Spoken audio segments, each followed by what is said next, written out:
This week on The Come Up, I'll be chatting with Herbert White II and Gianna Clark. Oh, y'all, we are about to get into it.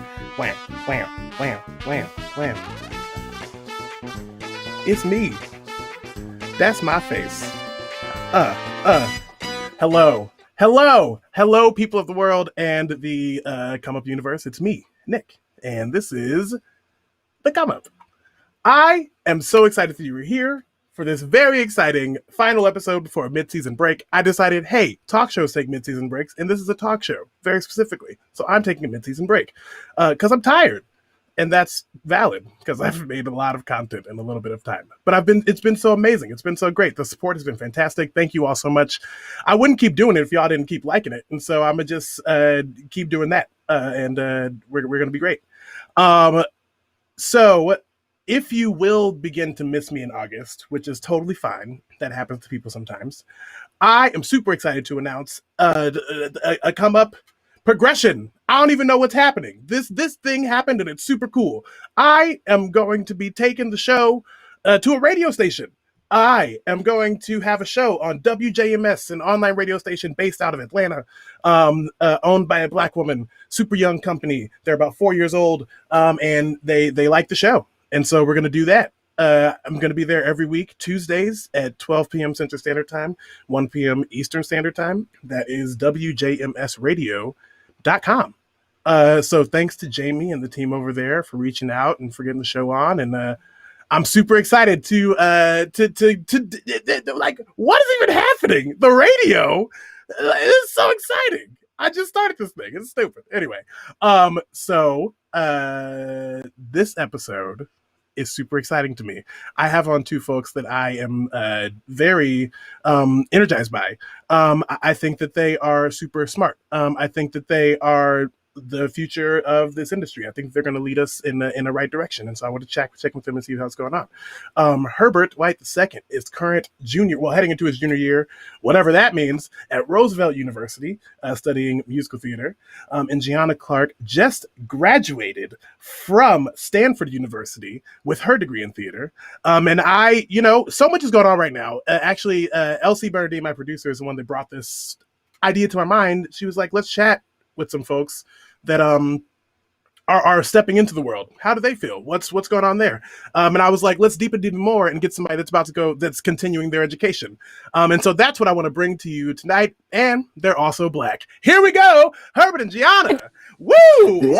Hi. Hey. Hi. How are you? Good, Great. Feeling good. Feeling great. That's good. The last few days I've been waking up and being like, wow, you know what's crazy? I live in a police state. And that's just... Yeah. Right. Isn't that wild? I mean, we kind of always crazy. have.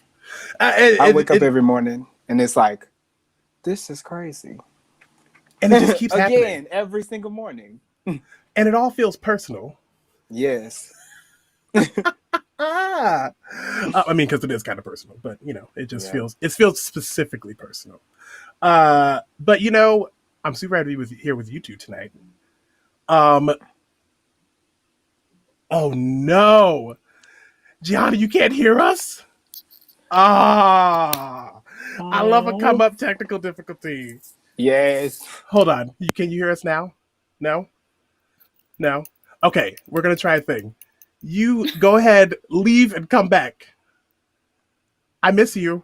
We'll miss you, but we're gonna fix it. We'll see you soon. Can you hear us now? No? Did it work? Can you hear me? I can hear you. Can you hear us? You can hear me, but I can't hear you. Yeah, you can't hear us? Oh my God. That's okay. Listen, leave the room and click the link again and come back. I'll see you in a second. Boom. Herb! Yes! Oh, Gianna, that's so weird. I wish that you could hear us. Hold on, Gianna. Missing her already. Sad. Leave the... Can you hear us now? Can you hear us backstage? No. Leave the full room, then come back. Herb, how are you? I'm great. I'm great. I'm great. So you're where are Happy you to be currently? here. Where are you in the world? I'm currently in Rock Hill, South Carolina, a small town right outside of Charlotte. Um, yeah. And is that where you're born and raised there? Yeah. Yep. Born and raised here. Sick of it, but love it a little bit. It's kind of bittersweet, but it's a nice town. It's a nice town. If you're older, a lot of older people live here. Sure. It's a nice place to settle down. Trees everywhere. Allergies terrible. Listen, Heat hot. I went to Omaha, where I'm from, hmm and I sat outside for like 2 minutes. And when I tell you, my allergies were like, "Who do you think you are? You don't live here Right. anymore. You can't be around all these trees and grass like you're a person. hmm How And the disrespectful." wasps. The The wasp. are okay. So are they wasps? Or are they cicada killers? I think they wasps. I think they wasps. Do they look the size of murder hornets? No, they like this big. I don't Oh, know if okay. that's how murder hornets are, but they're like a mini Snicker size. A whole mini Snicker. A whole mini Snicker. Yes. Okay, funny story about Snickers.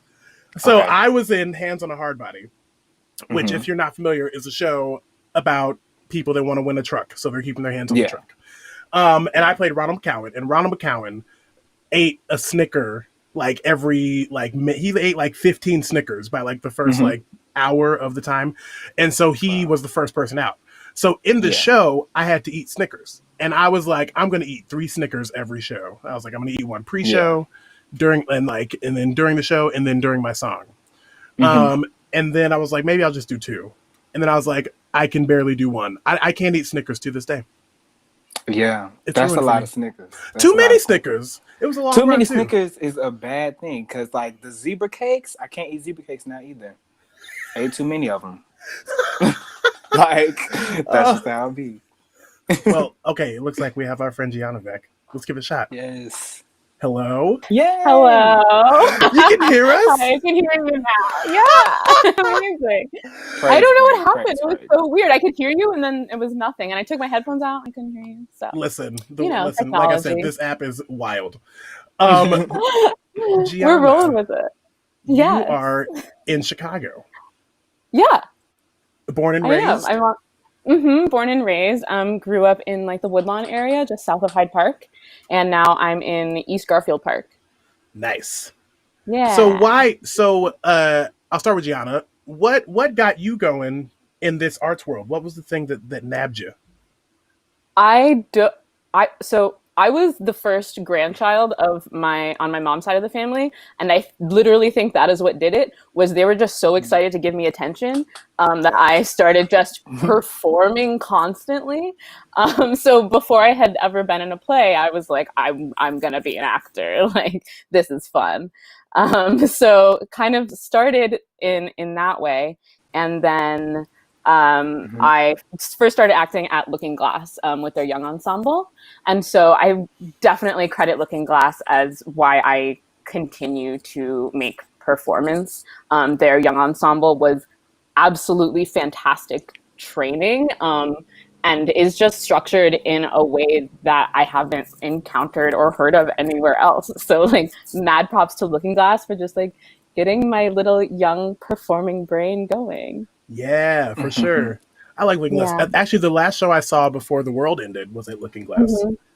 Well, Um, Her Honor what did Jane, they have up? Her Honor Jane Byrne had just Yes, opened. I went to I opening night. know. I Yeah. missed it. Like I wanted to expanded see it so so early. bad. Oh my It was a good goodness. show. It was a good show, and that cast was Yeah. super awesome. Oh Um, yeah. Herb, how did you get started? So I pretty much got started like I feel like here, like at home. Hmm. A lot of my family and a lot of us are just natural born storytellers, and just sitting at my dining room table and listening to my family just tell a lot of stories about struggle, pain, like life. I just kind of adapted to that, and then I was also the youngest. I was the baby, so I was like surrounded by like elderly people, and my parents are also elderly, so I have a lot of wisdom in my life, and it just inspired me to just tell stories and through any way that can be. You know what I'm saying? So That's why you feel old. I feel it. yes, I'm such an old soul. He's a I'm baby such that's an just old been soul. kicking it. My mom, I'm an only child. My mom was super close to her grandmother. And when her grandmother passed, I like took a breath or something. And Yeah. then my aunt came downstairs and was like, they called her Momo. They're like, Momo passed. My mom said, I know. What? So I'm also an old person. So I'm with you, Herb. I am Yes. Yeah. vibrating Yeah. on that. I'm probably an old black lady level. For real. Some Miss Shirley vibes. Miss Shirley. Yes. That's so funny. I I had love a Miss it, I Shirley love at it. my church. She was the Yes. choir director. Isn't she always? That's She what I is was gonna always. say. She always is. Oh. So we all did this thing called theater that we liked a lot, and now it's looking crazy. Uh-huh. So Gianna, you didn't even walk. Did you get a chance to walk from school, or I mean walk graduate? I mean, Yeah, so I was able to actually the way that my graduation ended up being, I graduated kind of in the winter. sweet. But I was able to walk in the spring of 2019. Oh, so you cheated. So yeah. She knew. Gianna knew. She was like, something's She coming. was like, Yeah, She like was literally just ready. like right under the wire, kind of. She was like, for I'm wearing that everything. robe, so I don't know what's happening in 2020, but Right. I was like, I'm bringing my parents out to California. Like, Yes, it's dodge Miss Rona, happening. honey. Yeah, exactly. so were you still in classes during the pandemic situation, or did you kind No, of miss all no, that? no. I missed all of that. And so I actually came back to Chicago in like September of last year. So I had just missed everything. Yeah. Wow. Wow. I was cast in a play in January, and we had just kind of started getting to delve into that at the Martin, and we had to cancel it. And it was like my first like gig in Chicago after graduating, and so I was really really excited about it and really excited to work with the people at the Martin. But yeah, nothing is certain. So Yeah. Yeah, Yeah. And that's that's actually real. something I've been thinking about a lot is that I was talking to somebody and she was like, it's so you have to diversify your income, make sure that you're doing a number of things. And I was like, I had 5 jobs. And now I have no. none. So it's Yeah. just but every day I stop and I'm thankful because I should never have felt even kind of comfortable doing this, and I got to feel that, and so like that's cool. I like take some solace in that whenever I can. Yeah. Herb, you did a whole semester Yes. of e-learning. I did. Are you going back into more e-learning? What does your school year look like? Yes, I am going back into more e-learning. I don't know what my school year is going to look like. And I don't think they know what my school year is going to look like. But I know for me that I have to demand the best of my education and the best for me as a Black artist to thrive. I just will not settle for anything less. So we'll just see where this ball rolls us to. E-learning was an experience, and we learned that a lot of the learning that we tried to do online as like performing and stuff like that just did not work as well as we thought it was. So hopefully it'll be like a little less screen time, because we had so much screen time that was just unnecessary. But yeah, we just gonna see where it goes. I'm excited to ride this train. It's fascinating. I mean, I'm happy you're excited. I'd be like, what is y'all? Yeah, I'm excited, scared, sad, mad, angry, everything. All of it all at once every single day from the moment I wake up. Yeah. I attended Creighton University in Omaha, Nebraska. I did a year at UNI in Iowa, but theater school is fascinating because I feel like with every other major or whatever, like with math or science, or like there's like a list of like here are the things you need, here are the requisites. That's not the case in theater departments, and so a lot of times it's just people teaching what they think they should teach. But the issue is Yeah. those people probably haven't worked since like the 70s. And that's no shade, it's just honest. That's just team. Because I remember I was in an audition class and we were using Michael Shurtleff's Audition, which is still a useful book. You can still find some cool stuff in there. But then our teacher lost his mind because he was like, headshots should be black and white. And we were like, no one wants a black and white headshot. And he was like, yeah, that's industry standard. We were like, that was probably, no, it's not industry standard at all. Right. Did either of you have an experience with a teacher where you were like, is that real? Yes. Also, yes. Well, I feel like it happens so often because they don't get us as black folks, but they also don't get us as regular students. Like they don't get the white folks either. They don't know. I mean, they just don't. They're really just kind of I don't even know what they're doing. Yeah, they're just there.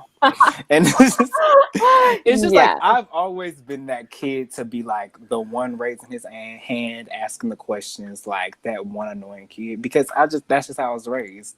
And I had an experience one time where we were watching something in class, and it was like this old timey like picture film, the no sound, you know what I'm saying? We was watching something like that, and we were all like laughing, kiki and caca as black folks we do. And this white teacher is gonna tell us, y'all need to stop, hush down, hush down, hush down. Yet all of these white people and white students in the back of us are doing the exact same thing. So I continue to do kiki as I do, and that was that. It's just like simple stuff like that. A lot of teachers just don't understand. Yeah. No, I totally agree. I also think there's times when they try to understand or engage with things in a certain way, and a lot of times it just fails because they don't have the proper training or just haven't been talking to people from like different backgrounds than theirs in like the white ivory tower. So I remember it was my freshman year, we were doing a Boal workshop, and we like had this great Boal teacher come in, but the kind of culminating exercise ended up being me kind of like essentially being forced to lay out like some of my trauma and then have some of my mostly white peers kind of reenact it and have me then like, because of the way that Boal like works, it's a lot of like reenacting, and then the audience kind of comes in with like suggestions and stuff, and then it just became my actual real life like on stage for these majority white people to just like play with, and then they all left like feeling better. And I was like, I feel bad. Like, yeah, they be loving black pain, black trauma in PWIs, and it's just like, I don't have the energy. I didn't pay for that. I didn't pay for you to capitalize off of my pain. Well, and it's a societal obsession. Yeah. I think I said this very early, and to this day, they're still showing pictures of George Floyd's murder. And I'm like, there is no other crime in the books that you play on television for folks to see over and over. But we see black trauma consistently. Black, especially, not even to dip into black trans trauma, like that we see all the time in media. And I just watched, oh no. Disclosure? Yes, Disclosure. That's what I just watched Disclosure last night. Oh my God. It was so amazing. I think I watched it because they really keep playing Pose. Like they keep playing those actors a lot. Here's what I'll say though. This may be controversial. Okay, come through. Come through. I also think that other folks outside of Billy Porter should get nominations for Pose. Oh, girl, yes. Here's the controversial part. Okay. I love MJ Rodriguez. She is not on that list for me. Wow. For Pose specifically? I can respect that. Yes. I can respect that. I can respect that. I mean, Janet Mock absolutely needs to get a nomination Janet. for her writing and her directing. Like, are you kidding me? Right. Yeah. Wow, I'm blanking on names right now. India Candy. India Moore. Moore, like India Moore should India absolutely Moore. be on that list. I mean, come on. Candy. For the Candy episode alone. yes, Like- for the Yeah. candies of the world. Like and Dominique is for that monologue Yes, at the yes, beach yes, at the yes. beach house. For that monologue alone, she should be nominated. Mhm. I love MJ. I think that she does a delightful performance on the show. I just feel like it's not. I mean, next to the other folks, I'm like, girl, you got to step it up, step it up, Yeah. step You it gotta up. Right, come and with but the that's come the up. thing You gotta with- come with the come up. That's the thing with Pose is you have options. Like, you don't just have MJ Rodriguez being like the Black trans woman. Like, Right? Yeah. there's a bunch. Pick one, maybe like One. one. Just one. We're not even asking for lead That's actors. the Like start. we will Right. take supporting. Like Right. But like literally, Pose is a masterpiece, and I It- tweeted this the other day. Like it makes space for so many of so much of the Black queer youth. Like being able to sit in front of a screen and say, I existed at a time like that. You know what I'm saying? And knowing that I was existed and I was celebrated. Like you know what I'm saying? Mhm. Like well, and also a whole other level of community, right? Like right. that's what I love about watching Pose is like just this. I mean, the narrative that you hear often is like gay child kicked out of their house and they are on the streets of New York, and it's like, yes, that's the authentic story. That's like it. sleeping in Central Park, being on the pier, like sex work, Yeah. like it really. And that's what I love about Disclosure is it was like, often you see transgender folks represented as prostitutes or represented as homeless or whatever, but there's no explanation. It's just like, and Pose like takes you in, like, and gives you a real dive of like that time, that the pandemic, the Right. epidemic that was happening in the gay Yeah. community, Yeah. that this country just let happen, just watched. Mhm. Yeah. It is a very, And they very good continue show. to let happen. They just it's just one to the next. It's just moving on to the other, and then it's causing pandemics. We like to cause crises as well. That's Oh yeah. yeah. This we have done. If I could give America a grade on crisis control, it would be like a Z. I just feel like A Z minus. at a that. Z minus. So I'm like, fast. how do we go from everything has to shut down because of something we can't control, giant disease, to let's fight about that, to then great, more police killing Black folks, fantastic. Yeah. And now, but people are like, wait a minute, that's crazy. And so now, but I don't even know. But what's Yeah. wild is that like, it was watching all these folks be like, wait, I'm not protected from this. Like they were like, Right. they were like, I would, how do I, like, where's the government? Why is no one here to take care of me? And you know who said that a lot? Meghan McCain on The View. Hey, Meghan, I know you're watching. She's not watching. But One day. but Megan was like, she was like, I feel so let down by this country. And I was like, have you listened to anyone that was trying to talk to you for the last like 30 years of your life?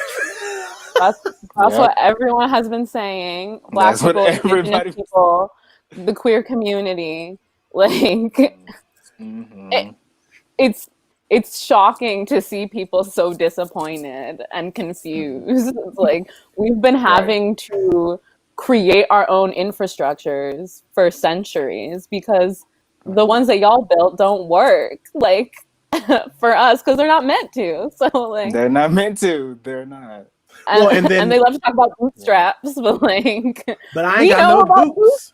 bootstraps. And the thing is Right. also like you build these, we have to build these new systems. We do. They're wildly successful, and then you take them, Yeah. and then you are like, oh, like how dare you be upset? This is our thing, and it's like how it Right. work. And they're like, can you help us figure that out?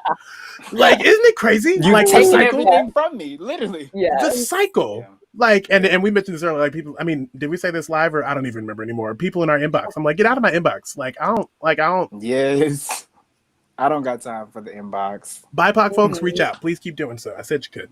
But Right. like other folks, like there's a fee. Like I'm gonna start like Facebook, can you work on an app that will charge someone each time they message me? Honestly, Yes, and send it to honestly. my direct deposit. Right. Period.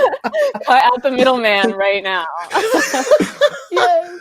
But that's the thing, is that I feel like it almost seems as if a lot of white folks want us to fix this. They want us to be like, they're like, so what do we do now? What is your response to that person? Whew. Yeah.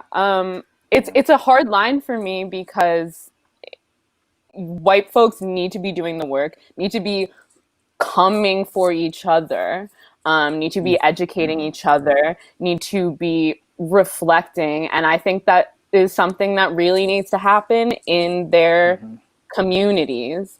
But then also, like, when we're out in the streets with like the well-meaning white folks, sometimes they really do be trying to like take up the mantle and be speaking a lot and using their voices a lot. And so yes, white people, like, you, there is so much work that you need to do, but I think a lot that needs to happen very, like, I think more inwardly in their community. And then when we are working for legislation and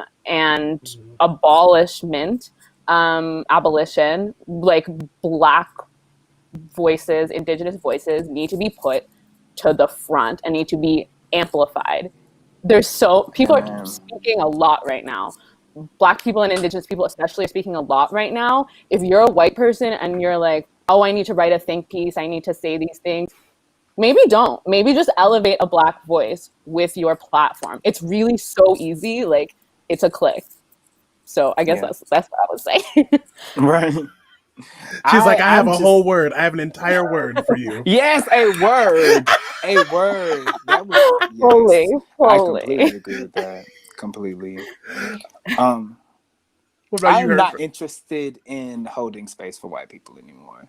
I'm not interested in giving them the benefit of the doubt. I'm not interested in I'm just not interested in holding space for them, because I just feel like a lot of times it's almost like if you cared about me, then this would not be a problem. This would not truly be something that I have to fix, right? Because you see the problems at hand. Like, you are seeing everything right in front of your eyes. You are seeing the things that I have been talking about and my people have been talking about for centuries. So it's like, do the work. Because I'm not going to continue to hold space for you. I'm going to continue to invest in my people, my family, my culture. You know what I'm saying? That's just where I'm at, though. Yeah. I've been saying over and over, almost as a joke, but I kind of mean it, that I've retired from the American theater. And the reason is because, like, this friction, right? Like, it's exactly what you're both talking about, is this, like, why do I have to, like, why am I fighting so hard to get you to understand that I need basic rights? Like why is it a fight? Like, why am I fighting, especially you, like, as liberal folks? Like, why is this fight so hard? Yes, they are, because they come in with this idea that they hold all the knowledge. Right. They're like, I know all the things. They're like, I'm a liberal. So I know exactly what's going on in the world. Yeah. I actually, I did a semester of social justice in college. And so I have all the, and I'm like, not the case. Like, that semester, like, you got to leave that class and go home, and I went home into the life that you learned about. So, it's different. It's different. That's it. I also think people are late at this point. Like, everyone wants to be congratulated for the work that they're doing now, but white people, if you are having all these realizations, sharing more on Facebook, whatever, you are late to the party. We have been waiting for you. So no, you don't get your kudos until like we have done a substantial amount more work, because while we were waiting for you, people were dying and suffering. Right. Yeah. And people are still dying. Like, a video just surfaced, I think, today of a Afro-Latino man that was killed by the police in April. And I'm like, y'all, like, this is you know, I said this on the show once. I was like, it's not just a hashtag. It's not just a moment. This needs to be like because it happens every day, whether you think it is or happens not. every day. Whether you think it is or not, whether you hear about it, whether it's reported, like it's actively happening. Yeah. Crisis. Constantly Crisis, literally. I mean, but I'm excited, you know, Herb, like you said, to create more things for myself, for my people, for our advancement. I think that we keep asking for space in these predominantly white institutions, whether it's an educational institution or not. And I'm like, why? Like, we can make that space. I was talking to a friend, and he and I are in a friendly debate right now, because he's like, we can't lose all the money from the art people. Like, if we lose all our donors, then where do we go? And I was like, I don't really care. I like, because I feel like if I have to fight this donor to see me as a person, and I feel like I have to tiptoe around them and can't tell them why their actions are incorrect. I don't need them in my creative space. And you know, one thing that is really strong in Black folks, whether you believe in true God or whatever it is, like, you know that something's got me. So like if like 1 in 5 made it off the boat, okay, something's got all of us, okay, like, so like we walking like, in faith and not in fear. Exactly. It's like I just have to trust that, like, I'm making the right decision right now, and that, like, me sticking and holding my convictions, not setting aside, because that's the other thing, is that, like, the work that we make comes from us. So whatever energy I bring to that, or whatever, like, if I set aside my beliefs to go into a space and make art, I'm not making authentic art anymore. Absolutely. And like that very thing, like being stripped of everything and just kind of learning so much, has been the thesis of this pandemic for me. Like it has taught me so much, like, because I feel like at the beginning of this, it kind of felt like, oh crap, like the ground's gone, you know what I'm saying? But I had to realize that storytelling has always been a part of me, like, regardless if that was in a white space or not, you know what I'm saying? Like, it was always in me. You know, I don't need white people for anything. I don't need them to make stories. I don't need them to get anywhere financially, because we have built this empire of collectives, you know what I'm saying? Of Black collectives and creatives. I've talked to so many people and so many young Black creatives and artists in the past, like, couple of months, just thinking about their responses and how they feel, you know, sad and angry and excited and scared and all this thing, and it's pouring it into your art. So, like, the amount of Black art that is going to come out of this time, and that is coming out of this time, is going to be revolutionary. And that's what keeps me in the game. I completely agree. That's the come-up. There you go. Yes, we said the title. That's amazing. I love it. Yes. So I mean, but Gianna, you were about to say a thing. Oh, really? Yeah. I mean, I was just gonna say, I think what we're learning from this moment, whether it's your first time realizing that the systems in place, like, don't serve you, like, whoever you are in the world, we're learning that it doesn't work. So why try to preserve it? Why try to preserve the parts that we do like, which is the money, especially in theater? You know, we're always so scared, like, we're not gonna have funding, we're not gonna have money.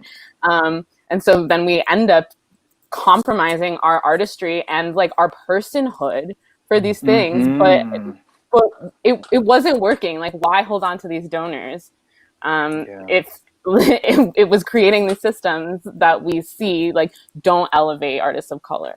For sure. Well, in my, you know, I come from, like, super old school children's theater. So, like, I was taught day one of my class that what I need to do anything is my body, voice, and my imagination. We are in a world where technology is great, lights are cool, sounds awesome, and those things. It's nice to have those toys, but all I need is my body, voice, imagination. I can do a play anywhere in sweatpants under fluorescent lights. And that's my thing, is that, like, when I say I've retired from the American theater, I'm not saying, like, I'm never going to do a play ever again. What that means is that, like, the institution of theater in America, I am done with it. I am an Yeah. artist. I am a theater maker, and there's never been a Yeah. place that I've worked at, that I've been to, that I've ever been like, oh, my identity is attached to this institution. That I don't attach my identity to institutions, Mhm. No. and so I've always been offering myself, contracting myself to these folks Yeah. for a service, and so that's what I've been kind of learning in this moment is Hmm. like we as artists have to like one detach our worth from having jobs, Yeah. because Yeah. if you're an artist, your job is to be an artist, and since you woke up Yes. as an artist, you're doing your job. Come on. Come on. Message. Yes, man. I love it. But you know, it's but two, it was really figuring out like I was like, huh, I wasn't having a good time. Right? Yes. Yes. Yeah. Like I wasn't. I genuinely wasn't. I mean, I was I my was happiest not. when I was in spaces that I wanted to be in, and this is something that I used to say to people all the time. Wow, this thought just came back to my mind. I used to say to people all the time, like, I can count on one hand how many fulfilling artistic experiences I've had. That's sad. I Yeah. said that all the time. I was always like, and I could tell you Yeah. those shows, Yeah. and that's crazy. Like That's to crazy. think about the number of shows that I started this when I was 6. How many shows I've been in, and I can only think Right. of like maybe 5 that I'm like that was such a great experience from beginning Mm. to end. Yeah. Yeah. Because it's rare. It's Right. so It rare. is. It is. Shouldn't be, But those 5 rare opportunities like have sustained you throughout, you know, which Mhm. I find just so powerful, and that does give me hope. Those small, you know, few and far between instances, you know, Yeah. and like we were saying, it comes from you. Like you are a theater maker, you are a storyteller, and so now that we like know what spaces and what artistic opportunities or experiences have been those positive, like artistically like informing Yeah. experiences, we can now create those. Mm. Like, Right. okay, like Right. we've been taking notes, we've been in like their rehearsal rooms, their spaces, whatever, and now we can take all of that and say, okay, but what was good? Like what fit? And then Right. we can build from that. Like that's enough, Yes. like of a Mm. small foundation. Yes. Yeah. Well, and And that's beautiful. the network, right? Like the Mhm. people that you come in contact with, and Yeah. no amount of time is a short time. Like there are people that I've been in a room with No. once that I reached out to, and I'm like, hi, we were in a room once this one time. And even if they Yeah. don't remember, they have to say they do because you said you remember them. So it's a great. That's a great tactic. Steal that one, kids.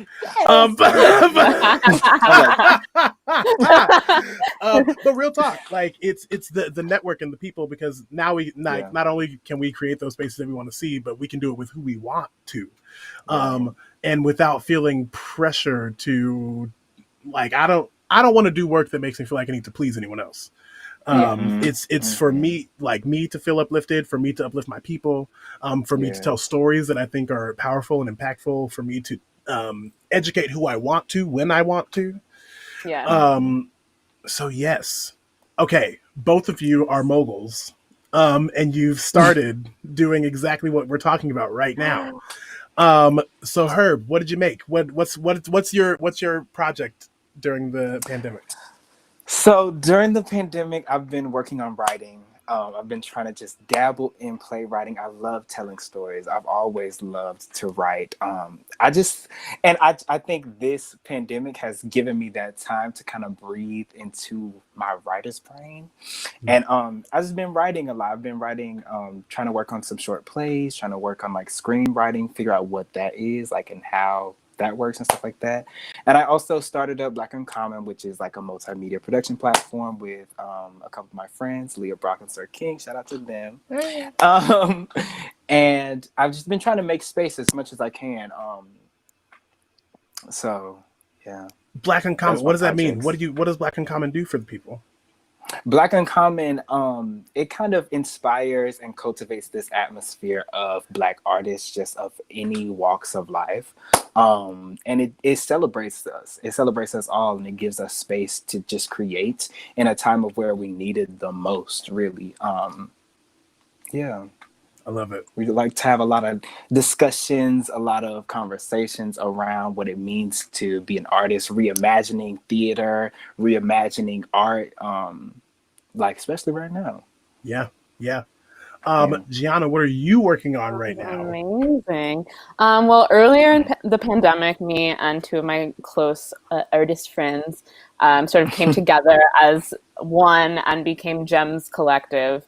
And we did a few like video pieces, kind of exploring intimacy through technology, doing some like durational Zoom intimacy pieces, just kind of playing around. Like, and I think as for me as an artist, and especially as a theater maker and a performance maker, I get so much of my energy from being in a room with people and creating with them, especially with my like devising work.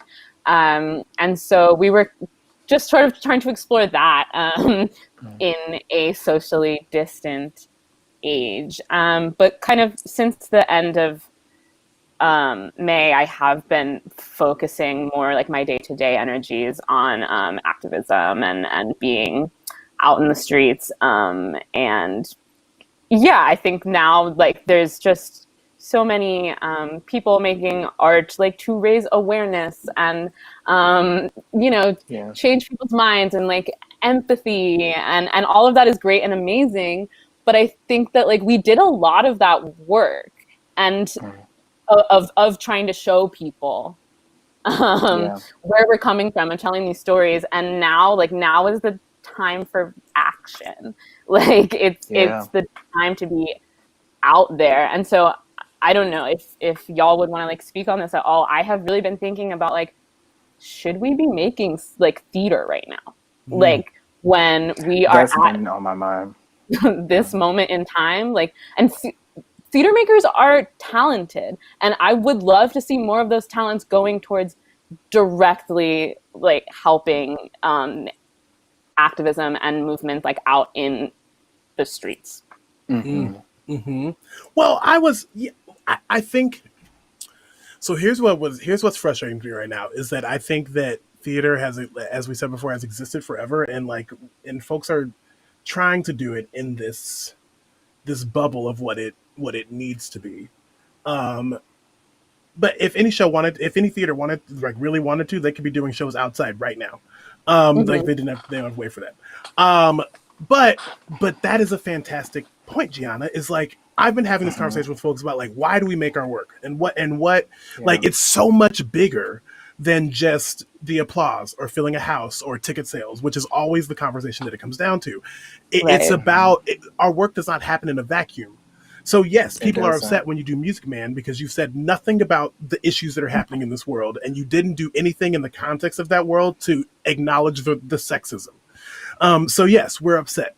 But like if you do do something and be socially conscious about it, it has a different feel. People feel different ways about it. So what I think is that, because I think that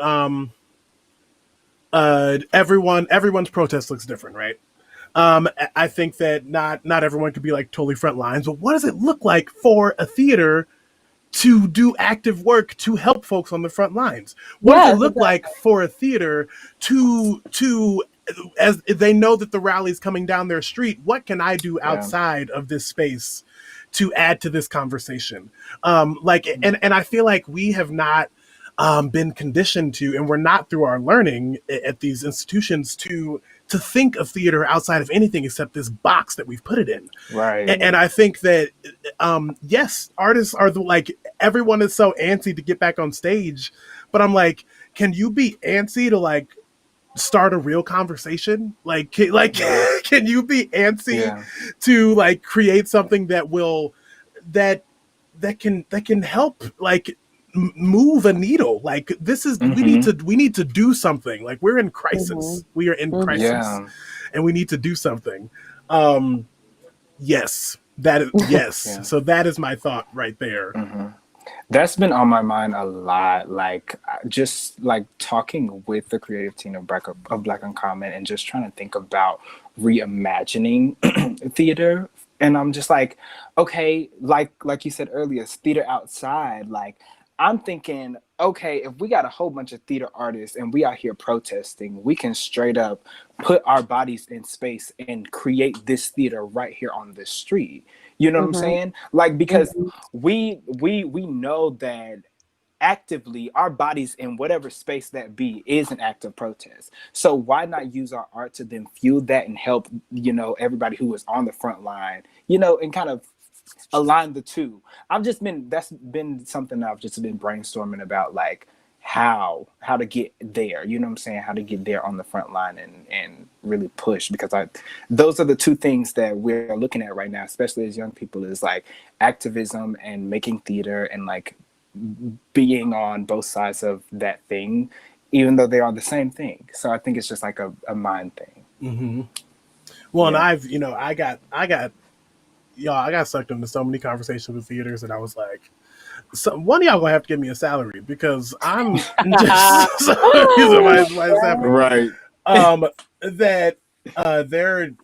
It's exhausting. It's so, I mean, everything is exhausting right now, but just like, even I don't know how people have the energy to want to be in a play right now. Like, I just don't get it. I don't understand. Yeah. I'm like, you really want to do a whole play right now? Like, right. 90 minutes? 90 minutes? Okay. I mean, if you say. My attention span. Like, intermission? Oh, you lost me. No. Not happening. Not happening. Straight up.